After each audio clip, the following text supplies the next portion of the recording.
Ganga versus मंगा।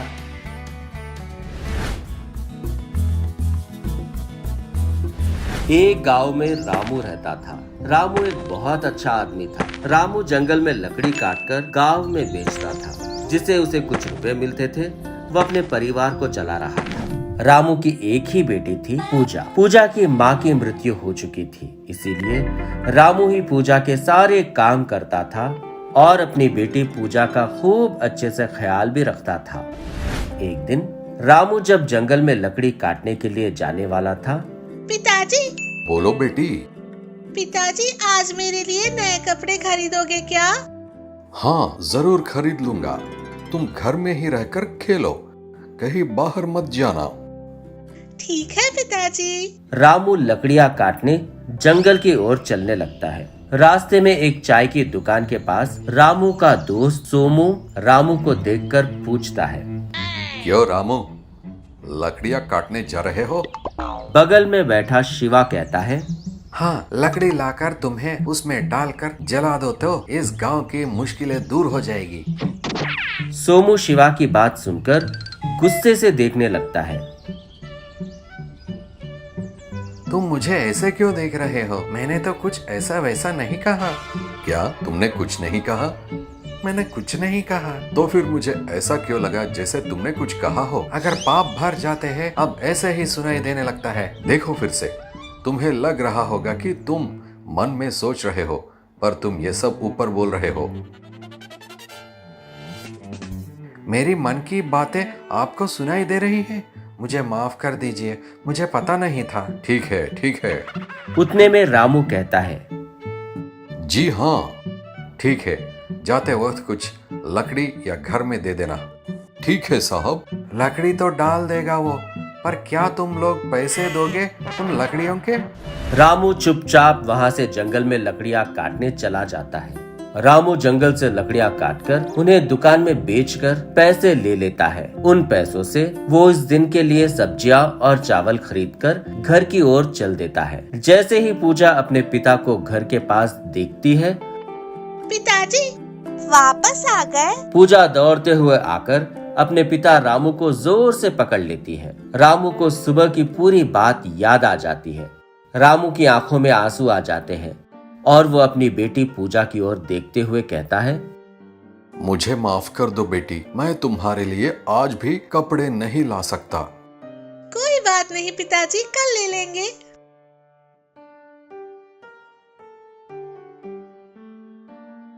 ये क्या है बेटी, तुम मुझसे हर रोज नए कपड़े की मांग करती हो।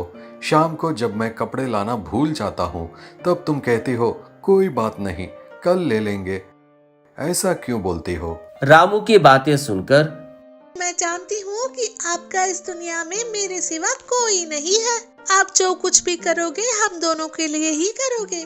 मुझे लगा कि अगर मैं रोज आपसे नए कपड़े मांगती रही तो एक न एक दिन तो आप ले ही आओगे, और अगर आप लाना भूल भी गए तो कोई बात नहीं पिताजी। पूजा की बातों को सुनकर रामू रोने लगा। मैं तुम्हारे लिए किसी न किसी दिन नए कपड़े जरूर लाऊंगा। दिन गुजरते जा रहे थे, पर रामू कितनी भी कोशिश करने के बावजूद अपनी बेटी के लिए नए कपड़े नहीं खरीद पा रहा था। कुछ ही दिनों में बारिश का मौसम शुरू हो गया। रामू हर रोज की तरह कुल्हाड़ी लेकर जंगल की ओर जाता है, पर उसे वहां पर एक भी सूखा पेड़ नहीं दिखाई देता। रामू जंगल के और भी अंदर जाता है ताकि उसे कम से कम एक सूखा पेड़ तो दिखाई देगा। जंगल में एक भी सूखा पेड़ नहीं दिखाई दे रहा। आज तो खाने के लिए भी कुछ खरीद नहीं पाऊंगा। रामू थककर एक पेड़ के नीचे बैठ जाता है। उतने में उसकी आंख लग जाती है और वो सो जाता है। बहुत देर के बाद उठकर, अरे अंधेरे होने वाला है, मेरी बेटी इंतजार कर रही होगी, जल्दी चलता हूँ। रामू वहां से उठने लगता है कि उस पेड़ के खोखले में से एक चिड़िया की आवाज सुनाई देती है। आसपास तो कोई चिड़िया भी दिखाई नहीं दे रही, तो फिर ये आवाज कहाँ से आ रही? रामू सोचते हुए उस पेड़ के खोखले में झांक कर देखता है। वहाँ पर उसे एक छोटी सी नवजात चिड़िया दिखाई देती है। बेचारी सी चिड़िया न जाने इस पेड़ की खोखेल में कैसे फंस गई। रामू धीरे से उस नवजात चिड़िया को पेड़ के खोखले में से निकालकर बाहर जमीन पर रख देता है। जमीन पर रखते ही वो चिड़िया एक देवदूत का रूप ले लेती है।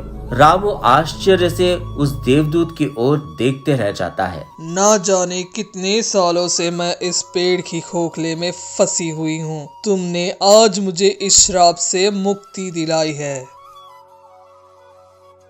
आप कौन है?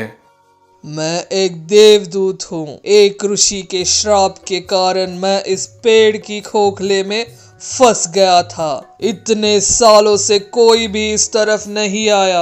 आज तुमने मुझे इस पेड़ की खोखले से बाहर निकालकर जमीन पर रख दिया, जिससे मुझे अपनी पुरानी जिंदगी मिल गई है। अब तुम बताओ, तुम्हें क्या चाहिए मुझसे? आप कुछ भी दे सकते हो क्या?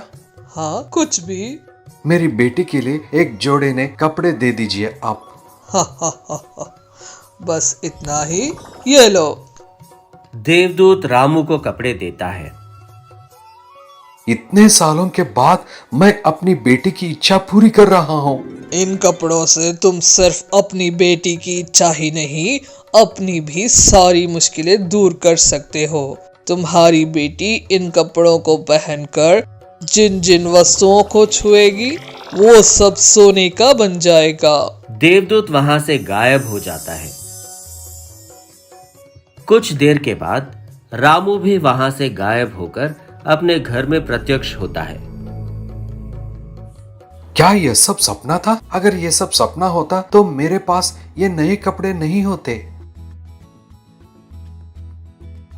सच में उस देवदूत ने मुझे नए कपड़े दिए हैं। अपनी बेटी को यह कपड़े पहना कर देखता।